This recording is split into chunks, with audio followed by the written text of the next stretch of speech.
guys, welcome back to my YouTube channel. So today I want to talk about the current affairs.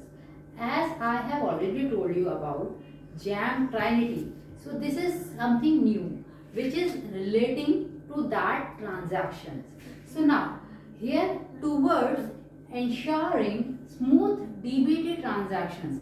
अब जब हमने बात की थी कि UPI ट्रांजैक्शंस की पिछले वीडियो में, अब हम उसके आगे बात करना चाहेंगे कि जब यूपीआई ट्रांजैक्शंस हो रहे हैं तो उन ट्रांजैक्शन को स्मूथ फंक्शनिंग कैसे बनाया जाए या फिर हम कहें डीबीटी ट्रांजैक्शंस कैसे बनाया जाए. सो अबाउट 54 मिलियन प्रधानमंत्री जन धन योजना account holder receive direct benefit transfer from the government. 54 million account holder जो हैं उन्हें डीबीटी ट्रांसफर मिलेगा from the government. Direct benefit transfer मिलेगा from the government under various scheme. बहुत सारी स्कीम्स के अंडर में डीबीटी कैसे स्मूथ ट्रांजैक्शन हो ये हम आगे बात करेंगे. So to ensure that the eligible beneficiaries receive their DBT on time. Direct benefit transfer लोगों को सब्सिडरी के फॉर्म में अकाउंट पे ट्रांसफर हो या फिर लोगों को हर तरीके से बेनिफिट हो या फिर हम कहें जो हम ट्रांजैक्शंस की बात कर रहे हैं ये जैम ट्राइनिटी की वजह से.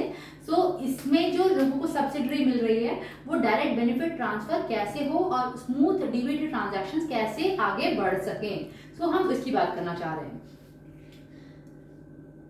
The Department of Financial Services has been identifying reason for DBT failure. अब Department of Financial Services जो है वो क्या कर रही है, आइडेंटिफाई कर रही है रीजन. किसके रीजन? DBT फेलियर्स के, डायरेक्ट बेनिफिट ट्रांसफर के फेलियर्स के रीजन फाइंड आउट करने की कोशिश कर रही है. दैट कैन बी अवॉइडेड, जो कि अवॉइड किए जा सकते हैं in consultation with DBT mission. जो कि डायरेक्ट बेनिफिट ट्रांसफर किस तरीके से स्मूथली ट्रांसफर हो सके, जो कि National Payment Corporation of India, bank and various other ministries चाहती हैं. ठीक है. So this has helped reduce the number of avoidable DBT failures as percentage of the total failure. देखो अब हम यहाँ बात करेंगे, अगर शुरुआती बात की जाए ईयर 2019 और 2020 की बात की जाए तो फेलियर कितना था? 13 to 5%. ठीक है. अब यहाँ पर जब आप देखेंगे फाइनेंशियल ईयर 2022, सो ये 13 to 5 जो था ये रेट रिड्यूस होकर 9.7% रह गया है. कब? पहले था 19 से 20 की बात हुई और यहाँ पर 2022 की बात हो रही है. सो 13 से लेकर 9.7% जो डीबीटी फेलियर्स हो रहे थे या फिर जो ट्रांजैक्शंस हो रहे थे या फिर जिस तरीके से लोगों को सब्सिडरी या डायरेक्ट बेनिफिट ट्रांसफर अकाउंट में होना चाहिए था वो फेल हो रहा था. कहाँ से? 13% से 9.7% तक वो रिड्यूस हुआ है 2022 फाइनेंशियल ईयर की बात की जाए तो. Digital transaction have seen an increase with 3.319 to 4 million रुपए डेबिट कार्ड.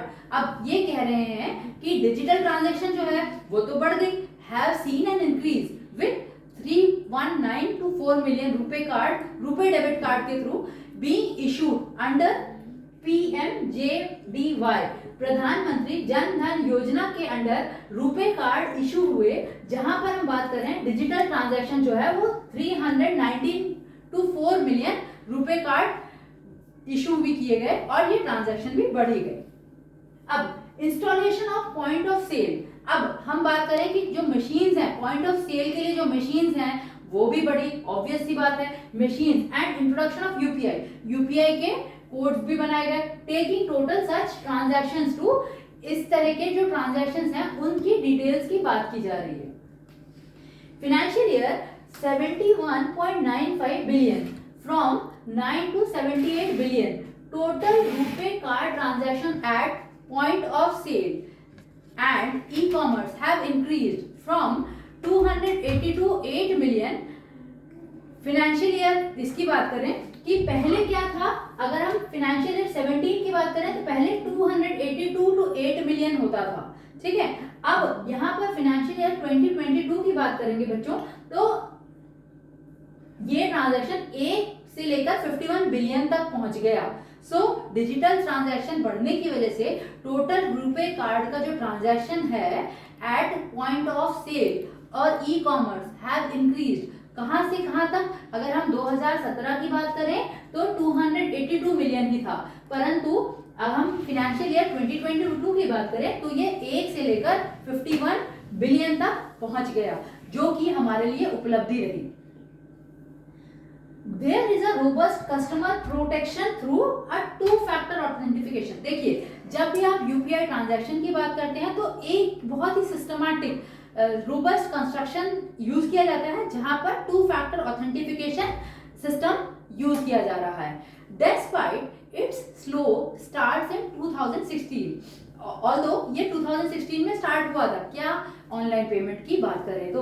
अब यहाँ पर हम बात कर रहे हैं the total number of transactions on UPI.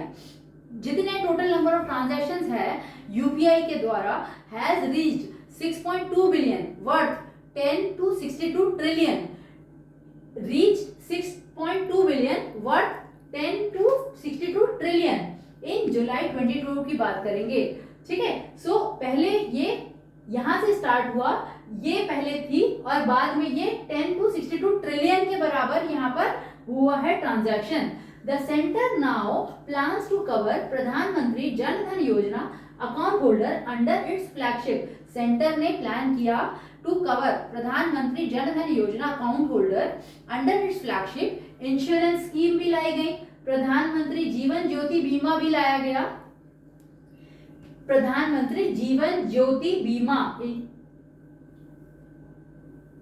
योजना एंड प्रधानमंत्री सुरक्षा बीमा योजना। ये याद रखिएगा, करंट अफेयर्स में जरूर आएगा। प्रधानमंत्री जीवन ज्योति बीमा योजना एंड प्रधानमंत्री सुरक्षा बीमा योजना।